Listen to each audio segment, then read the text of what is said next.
Hey YouTube, so I wanted to share with you I've been investing for roughly almost a year and a half now. And one thing that I found out is I have a weakness. I have a couple weaknesses, but the main weakness I've found, you see, I like to look at obscure stocks, value stocks. Um, I'll take a position in a ETF, a broad-based ETF or index fund. But then I like to look at these little obscure stocks, mid caps, small caps, things like that. Because right now I think majority of the large cap companies are overvalued. So one of my weaknesses is not taking advantage of the conviction that I have of all the research that I've done, and eventually what that does is you end up either missing out. Well, it could go both ways, but trusting in your research, trusting in your conviction that you have inside. I call it a gut feeling, even though it's really just, you being assured of everything. You like a company because of all the research that you've done. And one example of that is right here, Big Lots.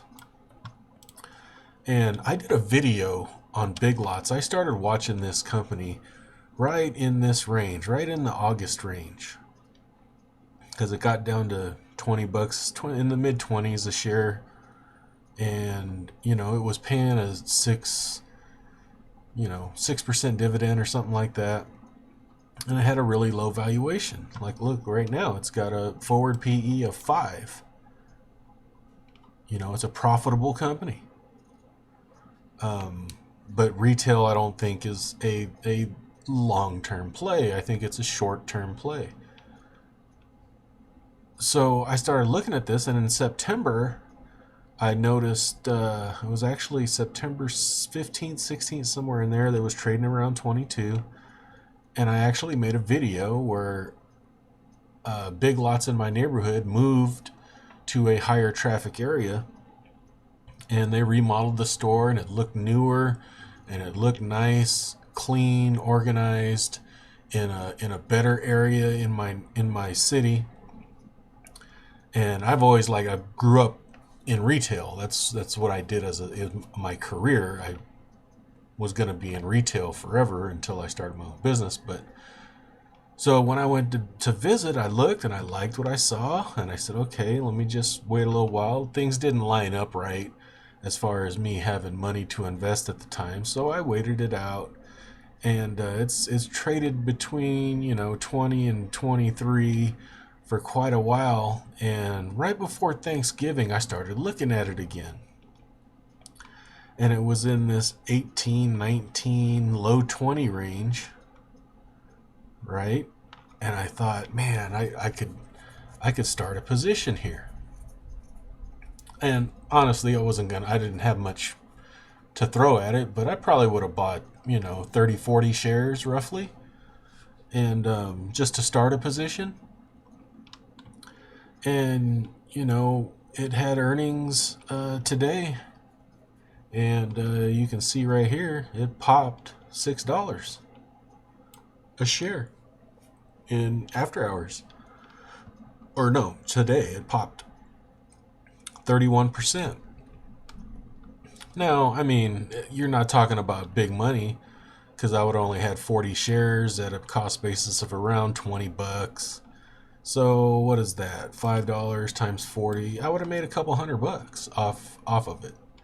And to be completely honest, with a move like this, in one day, I would have probably sold out and took the profit, which, you don't